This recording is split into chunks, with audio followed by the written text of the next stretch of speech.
Detective Harris had seen his fair share of strange cases. But the moment he walked into room 3 at the precinct, a shiver ran down his spine. The witness, a middle-aged man named Harold Klein, sat perfectly still in the harsh fluorescent light, his eyes hollow yet unnervingly focused. Harris began with routine questions about the night of the fire on Langford Street, but Harold's answers were precise and chillingly detailed, describing shadows moving before the flames, whispers rising from the smoke, and the sudden, agonized screams of a figure trapped beneath a fallen beam. The man spoke of people he had never met and events no one had reported. Yet his recollection of each minute was flawless, as if he had watched a private film no one else could see by the end of the interview. Harris felt a creeping unease, the kind that settled deep in the gut. Harold's final words before leaving the room were, "You don't want to know who watched from the attic." The following morning, the precinct buzzed with news that shook Harris to his core. Harold Klein had died in a car accident late that night. The official report said his body was found mangled on the side of the highway. Yet Harris remembered seeing him walk out of the interview alive. Smiling, Harris tried to rationalize it. Perhaps he had mistaken someone else for Harold, or maybe the man had been running late the night before. Yet the certainty in Harold's eyes haunted him as he stared at the empty chair in room 3. Harris felt an invisible weight pressing down, the air thick, almost alive, and the echo of Harold's warning whispered through the precinct halls. When the fire investigators revisited Langford Street, they found details that mirrored Harold's.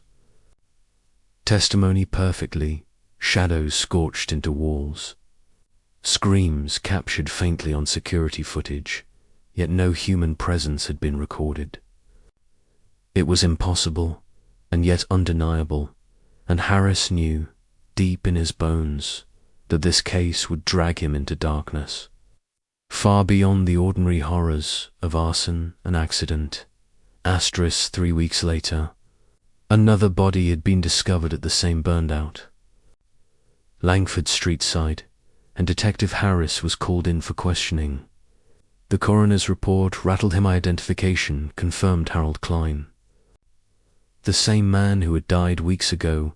The precinct was in chaos, but the department insisted Harris conduct a second interview, citing new evidence that needed verification. Harris entered room 3 cautiously, half expecting no one to be there. Yet Harold sat in the same chair, looking older, paler, but unmistakably alive. "Detective," Harold said, his voice carrying that same hollow certainty, "I told you, I watch when no one else sees." Questions tumbled from Harris's lips. Desperate for explanation, how could he be speaking to a man already declared dead? Harold answered calmly, describing details of a murder yet to happen. A shadowy figure moving through abandoned buildings, and a voice that whispered the names of future victims. Harris's hand shook as he noted the specifics, every word aligning with crime scene reports that had just arrived.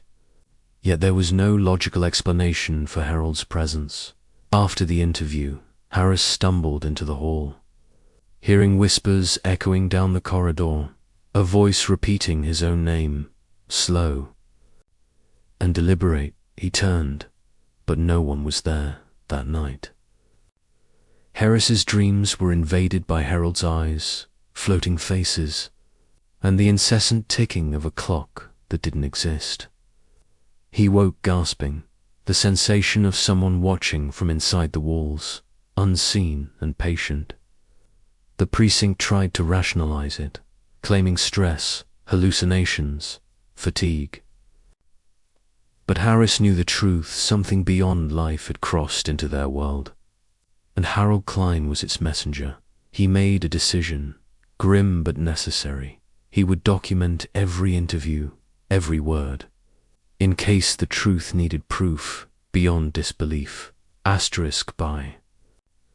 The time Harris faced Harold a third time, the precinct had become a fortress of unease, whispers crawling along the walls, lights flickering in patterns that made the officers uneasy.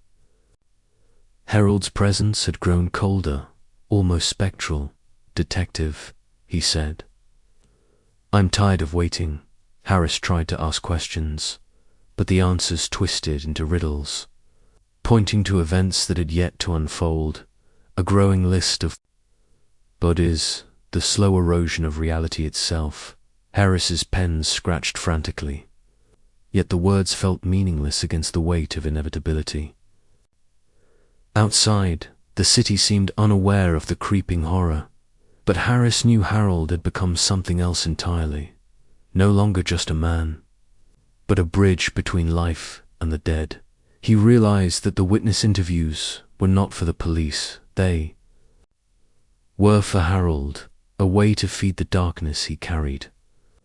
When the third interview ended, Harold vanished into thin air, leaving only the faint smell of smoke and decay.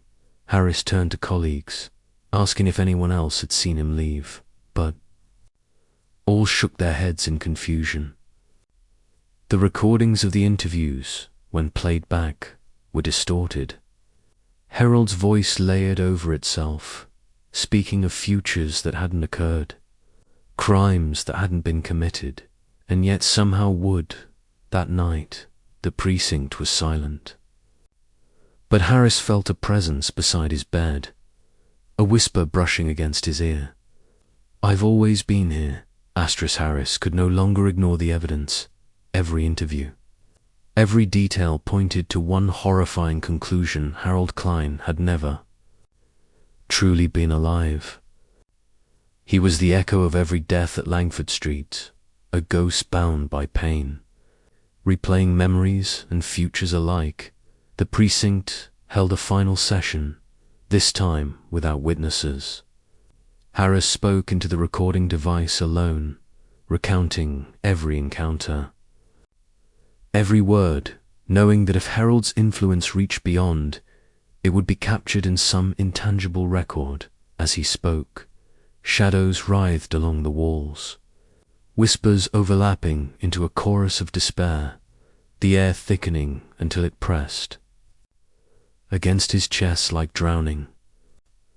Suddenly, the door burst open, officers entering to find Harris alone, eyes wide, frozen, staring at the empty room on the recording.